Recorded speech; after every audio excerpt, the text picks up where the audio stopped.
Victor Laszlo, bonjour. Bonjour. Merci d'accepter de nous recevoir dans ce lieu que vous affectionnez apparemment, à Paris. Oui. On se voit pour ce troisième roman, Les tremblements essentiels. Alors, les tremblements essentiels, c'est d'abord une maladie neurologique qui est fréquente mais qui est peu connue, alors que je crois qu'un Français sur 200 en est atteint. Pourquoi avoir appelé le livre Les tremblements essentiels? Voilà, parce qu'il y a une autre raison à cette terminologie que je trouve très très belle et qui m'a été un petit peu soufflée par Édouard Glissant. Un jour, je discutais avec lui et il m'expliquait sa théorie du tremblement. Pour lui, tout jaillissait du tremblement. Le tremblement était partout, la vibration, l'oscillation, enfin tout ça, cette terminologie englobe absolument tout ce qui jaillit, tout ce qui naît. Et j'étais tout à fait d'accord avec lui. Et le jour où j'ai appris l'existence de cette maladie, que cette histoire est née aussi d'une personne, d'une femme qui révélait chez les autres ce qu'ils étaient profondément et qui elle-même ne savait pas qui elle était. Et ben voilà, ces deux forces se sont rassemblées pour donner naissance à ce roman qui parle finalement du jaillissement né du tremblement. On peut dire que les tremblements essentiels sont aussi l'image de peut-être des blessures profondes que chacun de nous a. Mais de tout, parce que je pense que tout jaillit de ces oscillations, les relations entre les gens, tout est né de ces tremblements intérieurs, nos blessures, nos joies. En fait, voilà, tout est tremblement. Ce sont aussi nos vieux démons, n'est-ce pas, d'après votre héroïne et son parcours? Oui, les vieux démons, la quête d'identité, les questions qu'on se pose quand on ne sait pas, quand on nous a pas donné toutes les... quand on ne possède pas assez de matière pour reconstruire son passé et que sans ce passé, on n'arrive pas à se construire. On a l'impression, à chacun de vos livres, il y a eu La femme qui pleure en 2010, ensuite My Name is Billie Holiday, 2 ans plus tard, et Les tremblements essentiels, toujours chez Albin Michel. On a l'impression que vous êtes un peu en quête, j'ai envie de dire, de vous-même, et qu'à travers les livres que vous écrivez, vous exorcisez quelque chose qui vous est propre, que vous essayez à travers l'écriture de ces femmes qui ont une vie particulière, qui sont tourmentées au possible. On dirait que ce sont vos vieux démons que vous exorcisez. Alors je ne pense pas que j'exorcise, en revanche les mots me soignent. Mon écriture est sans doute complètement thérapeutique parce qu'elle me permet en inventant des histoires, tous les trois romans sont totalement fictifs, mais en inventant ces histoires, je peux refermer plutôt, comme vous le disiez tout à l'heure, certaines blessures ou certaines mini-tragédies de ma propre existence que je place à des endroits comme ça dans ces histoires et qui après l'écriture du texte sont apaisées, c'est pouvoir transcender la douleur ou le souvenir pour pouvoir continuer à avancer. Alma Sol, c'est aussi Luce, la lumière. En quoi elle vous ressemble? En ce qu'elle est chanteuse. Mais encore. Peut-être aussi parce que je trouvais amusant d'avoir un petit peu de recul, un peu d'humour par rapport au fait d'avoir été dans l'œil du cyclone à une époque et de l'être moins aujourd'hui, d'avoir quitté un petit peu le tout populaire. Je trouvais ça amusant de camper mon personnage dans cette partie de sa vie professionnelle, puisque je l'ai été la différence que moi je me renouvelle, je suis quelqu'un qui avance dans plusieurs directions parce que j'en ai besoin, hein, la chanson, la littérature, et ça. Aussi, hein, parce que tout le monde ne peut pas avancer dans plusieurs directions sans tomber. Hein. Bon, mais en tout cas, je n'ai pas l'impression de m'être arrêtée moi dans les années 80. Je continue, j'ai changé complètement de style de musique. Je me suis éloignée très fort de la variété parce que cela ne me correspondait plus. Et donc Alma Sol, elle, comme elle n'était pas plantée, elle n'est pas née avec des fondations très solides comme moi, elle a mal vécu cet appauvrissement de sa sphère professionnelle et ce manque d'intérêt croissant pour ce qu'elle était, pour ce qu'elle était, et ces années de grand succès qui ne l'ont pas aidé à se comprendre, à se connaître et à se construire. Donc en cela, elle m'est totalement opposée. J'ai beaucoup voyagé comme elle, j'ai beaucoup connu de lieux, de gens, fait de rencontres intéressantes comme elle, mais moi je les ai bien vécues. Vous n'en avez pas donc souffert? Non, parce que moi, mes origines, je les connais. Je sais qui m'aime et je sais pourquoi on m'aime et d'où je viens. Elle a eu besoin de faire le chemin jusqu'à ses origines pour comprendre le secret que sa mère avait emporté avec elle en l'arrachant à sa terre natale et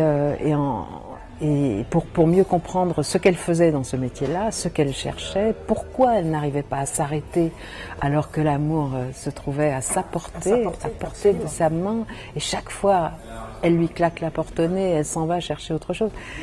Elle a eu besoin de se confronter au drame de ses premières années pour mieux comprendre et pour éventuellement refaire le chemin à l'envers.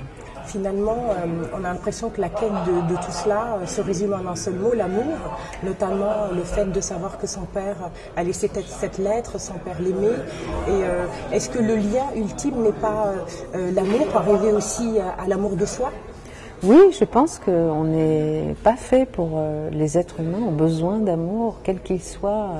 Ils ont besoin de trouver l'autre, mais il faut que l'amour soit très très profond pour arriver à la connaissance de l'autre.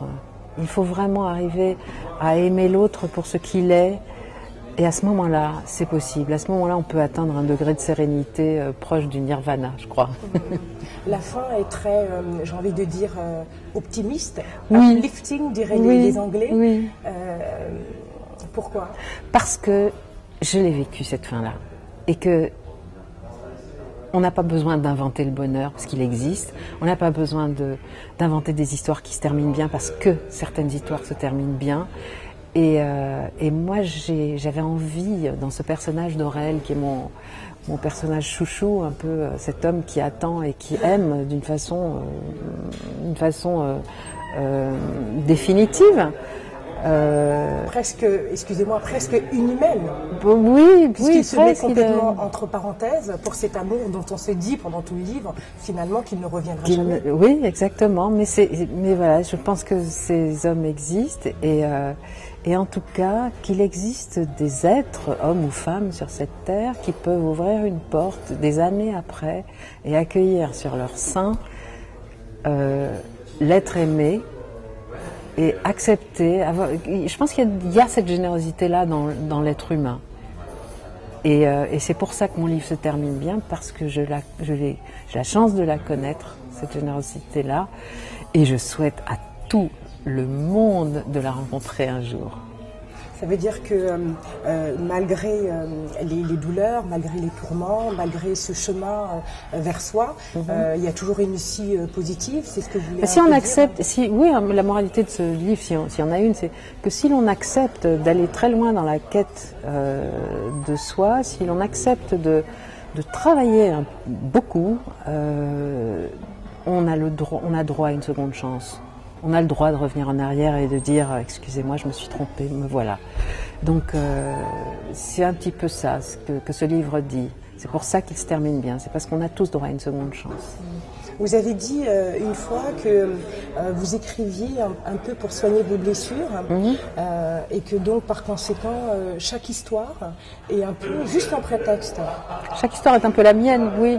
Et je pense que ça continuera, même si j'invente des histoires. Si vous étiez guérie au bout du 3e livre Non, mais je ne suis pas malade. Mais je pense, vous savez, on est couvert de petites fêlures, de petits bobos qu'on soigne comme on peut. Au contact des autres, ou alors dans l'introspection, ou alors moi c'est vrai que l'écriture est quelque chose de miraculeux pour ça. Et à chaque livre, on me demande mais c'est votre histoire, alors que ce sont 3 histoires complètement différentes, parce que je pense que il apparaît assez clairement que j'y suis. Oui, et puis de façon très profonde. La manière dont vous écrivez est très, il y a une sensibilité, c'est très intimiste. On a presque l'impression que chaque personnage est à côté de nous pendant qu'ils s'expriment, alors qu'ils sont dans des univers complètement différents. En tout cas pour ces 3. Parce que je les vois vivre. Quand j'écris, je les vois vivre entre eux, je les vois parler. Ils sont près de moi, ils sont devant mes yeux. Ils me soufflent presque leurs histoires et. C'est étrange ce processus de l'écriture. J'ai l'impression que vous viviez un peu la même chose quand vous écriviez Billie Holiday. Je me rappelle lors de l'entretien, vous aviez presque l'impression que Billie Holiday elle-même était pas loin de vous, n'est-ce pas? Ah oui, mais c'était une expérience qui n'est pas terminée d'ailleurs, parce que comme je continue j'ai pas voulu quitter son univers et cette espèce de sororité. Je me suis attaquée à ces 2 grandes sœurs, Sarah Vaughan et Ella Fitzgerald, pour continuer à chanter Billie Holiday, à chanter ce répertoire. À travers ces femmes, je suppose aussi que vous vous retrouvez, n'est-ce pas? Oui, je me retrouve dans le chaos de leur existence et ce qu'elles en ont fait. Toutes les 3, parce que finalement, Ella Fitzgerald, qui est née 2 ans après Billie Holiday, a débuté dans la vie à peu près de la même façon. Mais en sortant de maison de correction, elle a décidé de prendre sa vie en main et d'en faire quelque chose. Elle était sans doute moins attirée par les substances narcotiques et autres, l'alcool et tout ça. Donc elle a une vie plutôt rangée, Ella Fitzgerald, et d'ailleurs une longévité inégalée dans le jazz. Sarah Vaughan, elle est née 10 ans plus tard.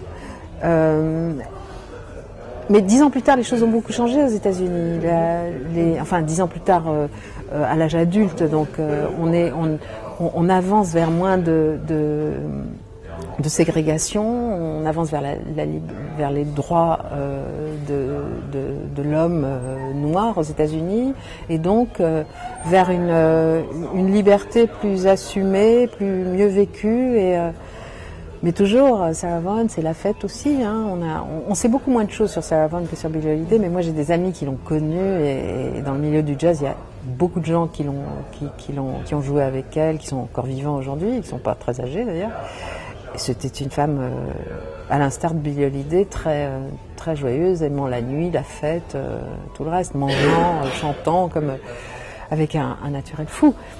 Et ces 3 femmes, oui, elles sont des espèces de modèles comme ça, de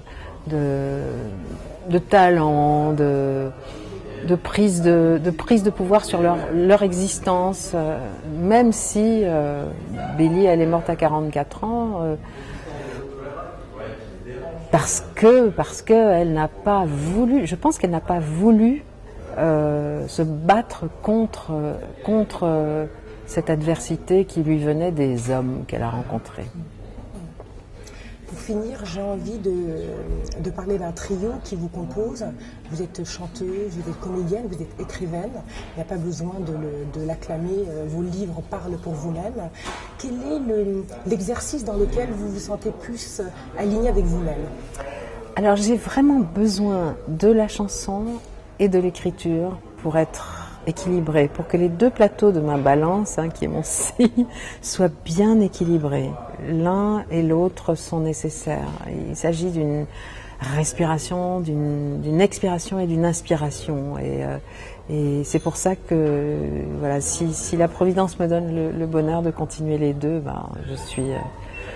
je suis l'enfant gâté du siècle. Tout à l'heure, vous avez dit un joli mot en parlant de votre rapport avec ces chanteuses. Vous avez parlé de la sororité. Oui. Il se trouve que c'est le leitmotiv de Femmes au pluriel. On appelle Femmes au pluriel la sororité à portée de clic. Oui. Alors j'ai envie que vous finissiez en disant un petit mot à l'endroit de toutes ces femmes qui vous regarderont à travers Femmes au pluriel. Elles seront aux États-Unis, en Afrique, en Europe. Je pense qu'entre les femmes, il existe un lien ténu, invisible, mais que chaque femme a en tête, dont chaque femme est consciente, et qu'au moment les plus importants, elle se retrouve comme une constellation faite de millions d'étoiles qui finit par se mettre ensemble et tourner sur sur un orbite qui serait, je sais pas, on peut en inventer un, ce serait pas l'homme. Pas forcément, c'est pas absolument obligatoire. Mais voilà, je crois vraiment dans ce lien indéfectible qui existe entre toutes les femmes de l'humanité. Ce qui arrive à cette femme au Kenya qui est outcasted, qui est rejetée de la cellule familiale parce qu'elle a été violée, qui se reconstruit en dehors, me touche. Je suis en empathie avec cette femme et je le ressens comme dans ma chair, au même titre que la femme qui sera abusée, harcelée sexuellement sur son lieu de travail dans un pays occidental